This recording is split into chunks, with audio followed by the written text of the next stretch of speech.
hey, let's dive into today's chapter. Let's do it. So, Jaime is looking through the White Book, the history of the Kingsguard, updated throughout the ages by the Lord Commander. We learn much about Barristan Selmy, who gained the title the Bold when he was just 10, riding as a mystery knight and attorney at Blackhaven, where he was unmasked by the Prince of Dragonflies. Legend. Barristan was knighted at 16 by King Aegon V and named to the Kingsguard in his 23rd year by Gerald Hightower. The deeds and legend of Barristan the Bold are not lost on Jaime. He recalls the awesome fight between the Sword of the Morning and the Smiling Knight of the Kingswood Brotherhood, and thinks of his own childhood wishes. The boy had wanted to be Arthur Dane, but someplace along the way he had become the Smiling Knight instead. Jaime then receives the 5 Kingsguard currently under his command and tests each one of them. He mocks Boris Blunt for his cowardice and inability to protect Prince Tommen, and tells him that from here on, Blunt will taste the king's food. Blunt storms from the room, and Jaime goes after Osmond Kettleblack. Disgusted that an up-jumped sellsword with no reputation has been named to the Kingsguard, Jaime at least concedes that the man probably knows how to fight. Having heard the details of the Kingsguard willingness to beat Sansa Stark on Joffrey's orders, Jaime commands Meryn Trant to temper his obedience to the king while the king remains a boy, and obey the Queen Regent, the Hand, and the Lord Commander of the Kingsguard instead. He gets Balon Swan to swear he will remain true to the crown, even though his father and brother's allegiance are in question. Lastly, he questions Loras Tyrell to find the Knight of Flowers as cocky as he himself was in his youth. Jaime asks Loras about the supposed ghost of Renly Baratheon that fought at the Battle of the Blackwater at the van of his father's forces, obtaining an admission that it was Garland Tyrell inside the armor. Then he confronts Loras about Brienne and commands him to judge the woman fairly on his honor as a knight. Considering Jaime's words about Renly's death, Sir Loras nearly breaks down, stating, "When I saw him all bloody, with her fled, if she's innocent, then Robar and Emmon." Jaime absolves him of killing the 2 Rainbow Guard in a rage, and then sits alone in the room, contemplating the other debts he still has to pay. So, Yeah.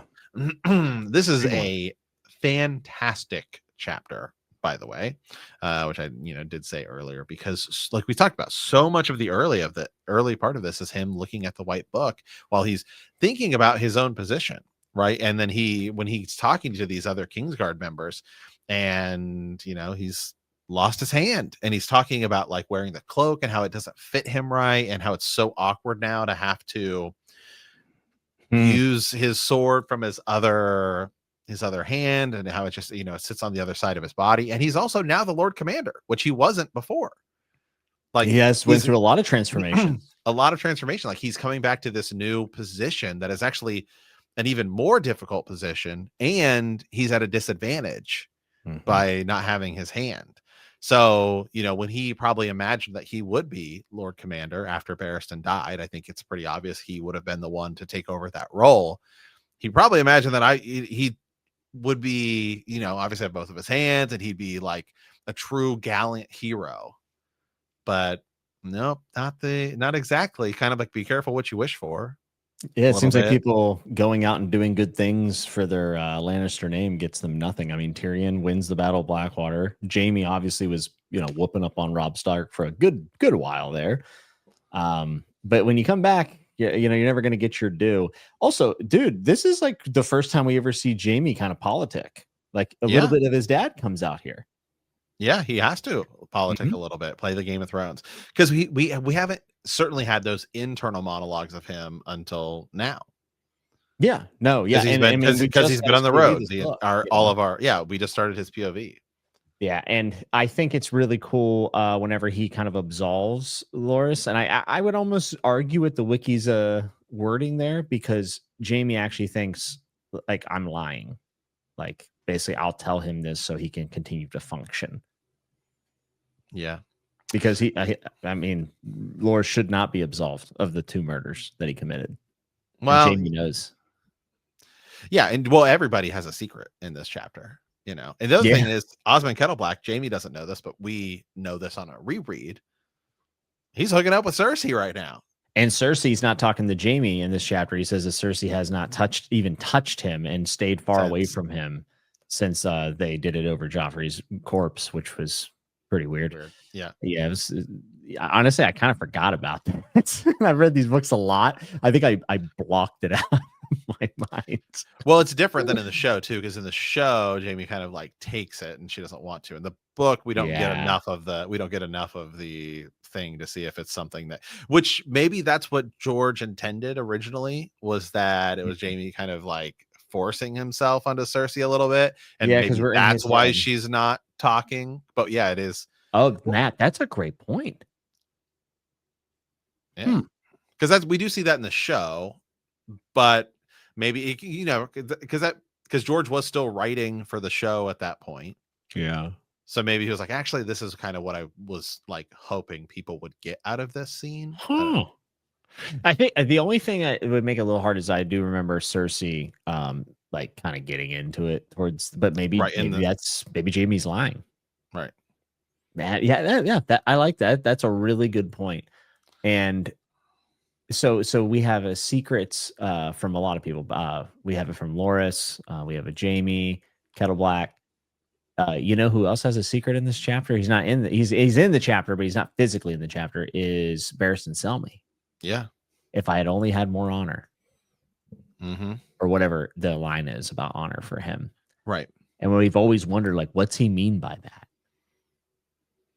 And people think it's the night, the attorney at Harrenhal. A lot of people think that something happened at attorney Harrenhal and it was his fault. Yeah. So kind of interesting. So even Barristan Selmy, who in this chapter gets an absolute readout. It's like whenever they used to read out Tiger Woods wins before he would hit the drive, and it would take him 25 minutes to get through it. Because Barristan Selmy's accomplishment list is so insane. impressive. He's the It's goat. so strong, dude. He's First ballot Hall of Famer. he's the goat. He's the best.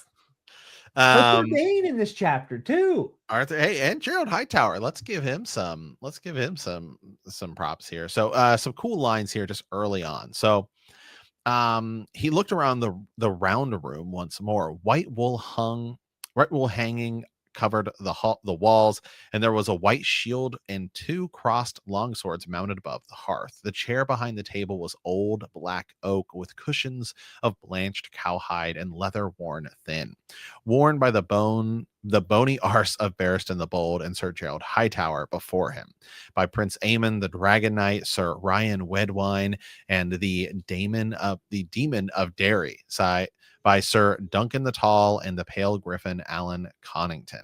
How could the Kingslayer belong in such exalted company? Yet there he was. Such a cool way to do, and that's what I love about this chapter. Cool way to drop lore, because it's all from Jamie's like perspective and thinking about like, man, look at all these legends, and do I really belong with him? And part of this comes down to, I think, the hand.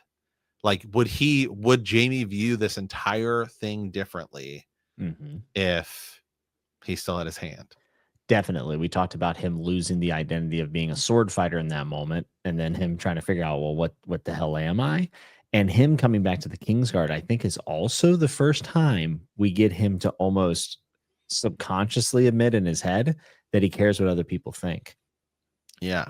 Because he sees like the deeds being written out, and these are things that, people can read about the Kingsguard members, and his is not impressive. And he said, for the first time, I think he actually starts thinking kind of like, well, what will people think of me whenever I'm done? Is my story done at Kingslayer? Well, they do a scene in the show that I don't believe, I'm trying to remember. I don't think it's in the books. It's where Joffrey is looking at the white book.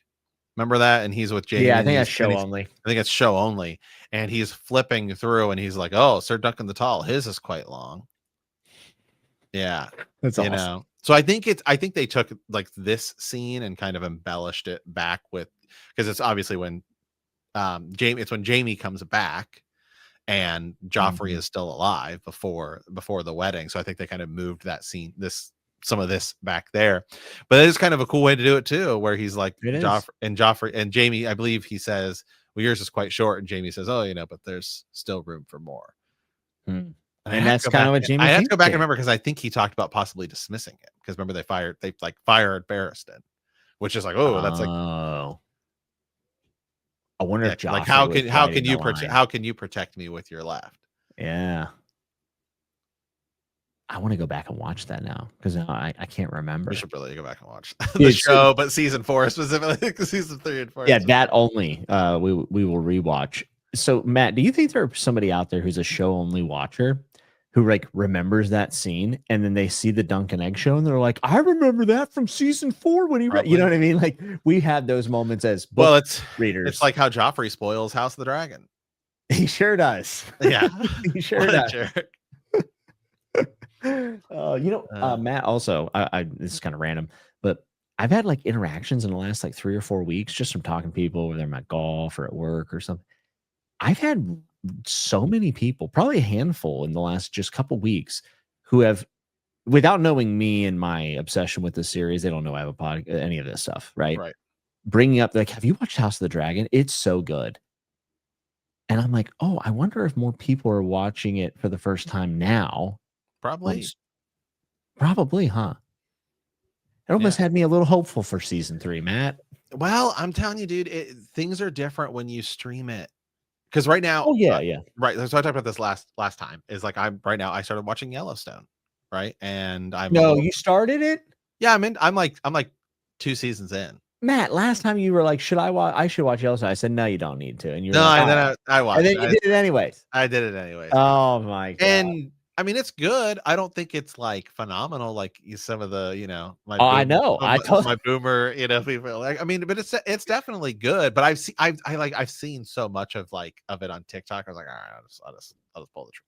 I tried to warn you. Pull the plug. And but anyway, I remember when it was coming out and everyone was like livid at like the ending and see if you're.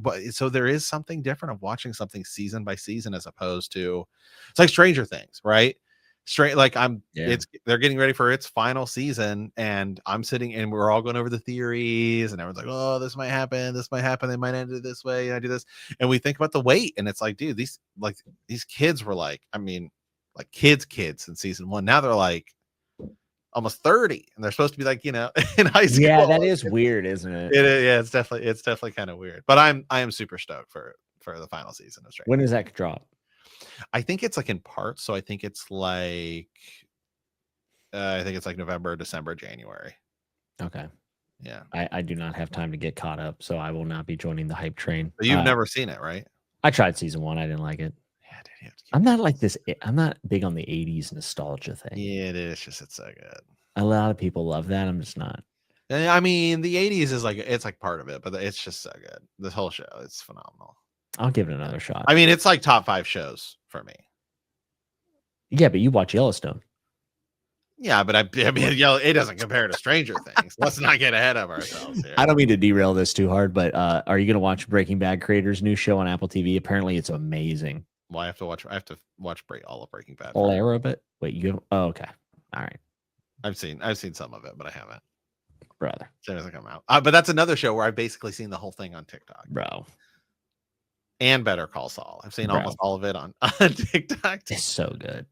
Yeah, I watched the first season of Breaking Bad.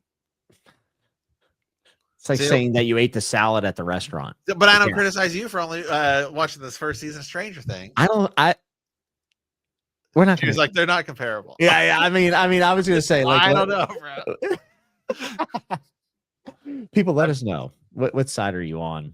I would love to know. With this podcast, Stranger Things. Yeah, for sure. For sure. You never had to sell meth for your health care? Yeah, for sure. Anyway, here let's dive back into the chapter. Yeah, my bad. No, it's good. So another line I want to pull up here. So just it's a little bit here, a little further.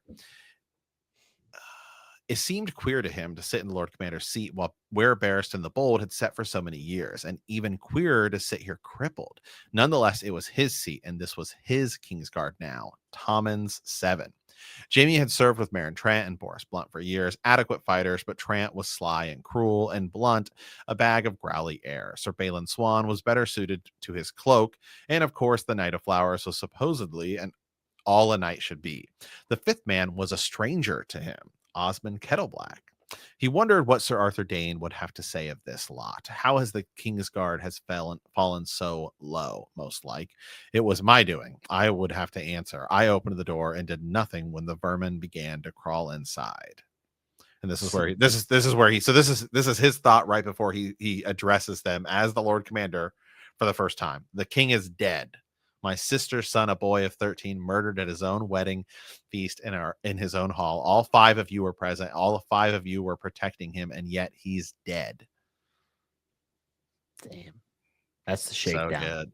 Yeah, dude. So good. But it's so weird seeing Jaime care about stuff because he blatantly says, I don't care what anyone thinks. Cersei, why can't we get married? Who cares what anyone thinks? And he's actually caring. And he almost changes his tune a little bit about Joffrey. Almost. He kind of thinks about himself as a father. And I think has a more favorable, I guess, train of thought than when we first see it, because he kind of first he's like, meh, Joffrey, who cares? I can make another.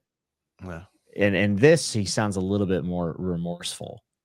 So, well, I want to pull this up too, because we went over this time and time again about the purple wedding. Sir Balin did Tyrion poison my nephew? Sir Balin shifted uncomfortably in his seat. Sir Boros made a fist. Sir Osmond gave a lazy shrug. It was Meryn Trant who finally answered. He filled Joffrey's cup with wine. That must have been when he slipped the poison in. You are certain it was the wine that was poisoned?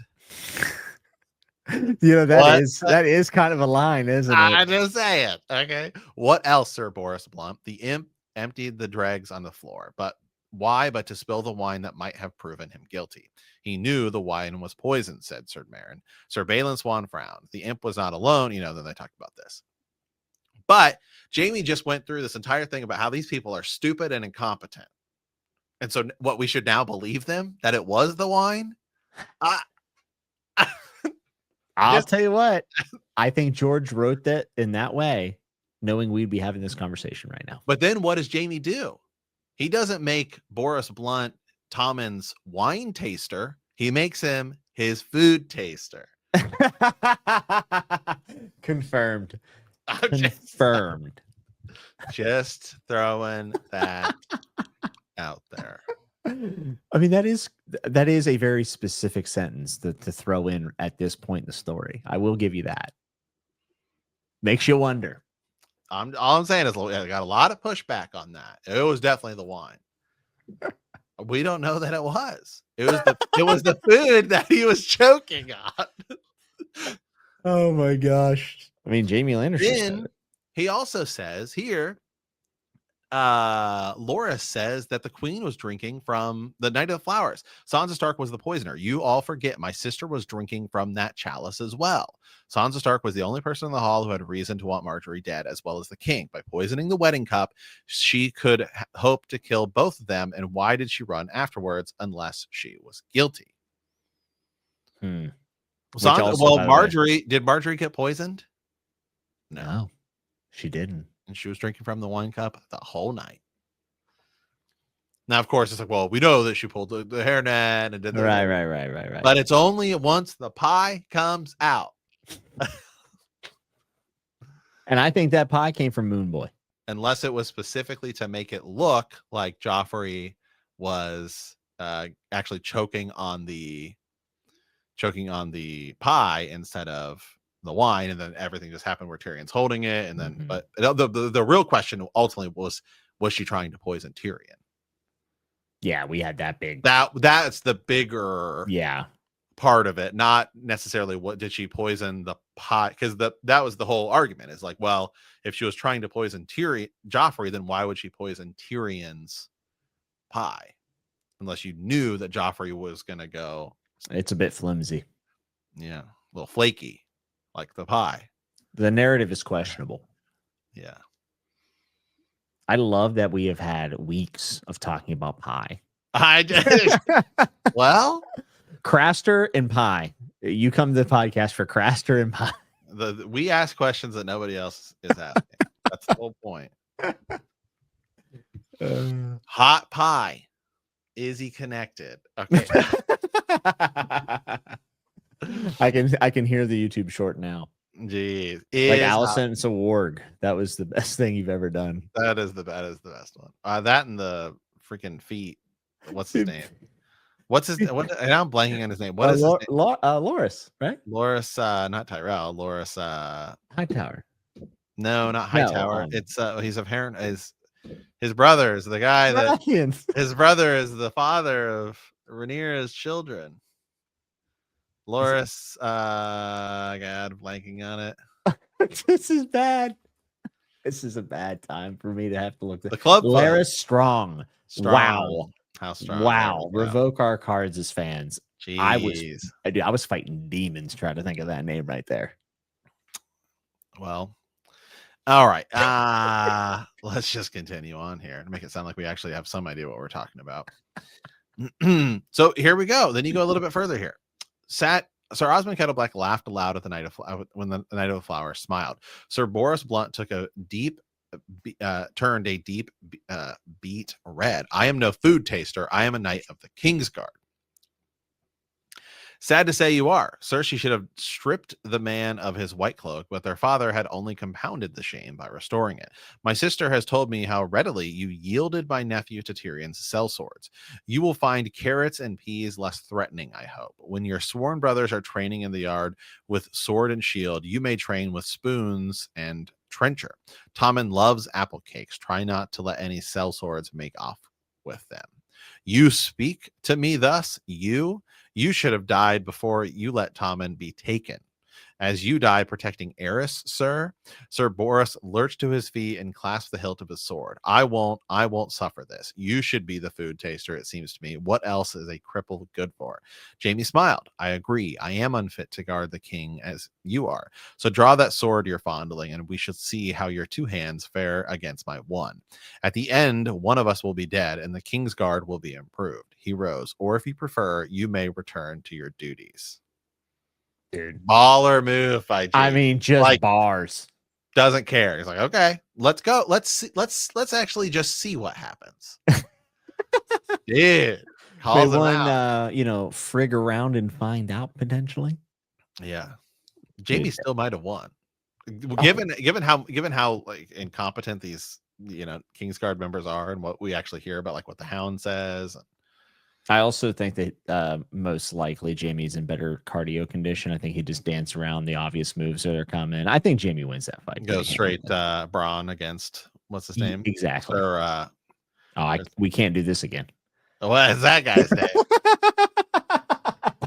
Knight of the Vale. All right. Well, he's not a Knight of the Vale, but he's there. Was he? He's not. He is not a Knight of the Vale. No. We should reread that book and figure it out. Seriously. Okay. Any other big takeaways you want to dive into here from this chapter, Jaime? No, I mean, it's a wonderful chapter that has a lot of character development for Jaime. We get just perfect backstory droppings. I guess backstory droppings is a bit of a weird phrase, but we get a ton of lore and history in a way that actually makes a lot of sense, like Matt pointed out earlier, and it's awesome. Anytime there's a chapter that says Barristan Selmy and Arthur Dayne in it, I'm gonna like it. Yeah. So just some final things here, cleaning up. Do you think Jaime? I mean, obviously, a lot of people know that like Loras and Renly, they believe. It's of course not like official, but I think Jaime knows here in this conversation. With Loras. Yeah, 100%. He confirms it. Yeah. And then some of the last lines here I think are pretty interesting. When he was gone, the Lord Commander sat alone in the White Room wondering. The Knight of Flowers had been so mad with grief for Renly that he had cut down 2 of his own sworn brothers, but it had never occurred to Jaime to do the same with the 5 who had failed Joffrey. He was my son, my secret son. What am I if I do not lift a hand? I have left to avenge mine own blood and seed. He ought to kill Sir Boros at least, just to be rid of him. He looked at the stump and grimaced. I must do something about that. And if the late Sir Jacelyn Bywater could wear an iron hand, he could have a gold one. Cersei might like that. A golden hand to stroke her golden hair, or hold her hard against me. His hand could wait, though. There were other things that had to tend to first. There were other debts to pay. Man, what a Lannister line. I mean, that is so good. Right. It's so good, dude. Right. Well, it's so funny too, is that like this whole thing is about like how to be the best Kingsguard, right? All of like he's thinking about how far it's fallen and all of these things, and he's like, I'm Lord Commander now, but then he's still thinking about like he still ends with Cersei. Like Yeah. going back to Cersei, which is kind of going against her Kingsguard vows, and like, It's a good but point. I think it's kind of interesting, and I do like that. Like George specifically says, when he was gone, the Lord Commander sat alone in the White Room, wondering, not Mhm. Jaime sat there. So he's putting it onto us to be thinking of like Jaime as the Lord Commander. So he wants you to think about this final line here as like it's the Lord Commander thinking these things, not even specifically just Jaime, Yeah. which I think adds to the weight of like, look how far the Kingsguard has fallen. Yeah, definitely. And that's definitely on purpose too. And we think about, or Jamie thinks about right after that, he thinks about Kingsguard duties, but then he starts thinking about his fatherly duties, and then he starts thinking about his I guess brotherly or lovely duties with Right. Cersei. And it's no shock, that he would think about her last, and probably most importantly, because I think his entire arc just hinges around her. Yeah.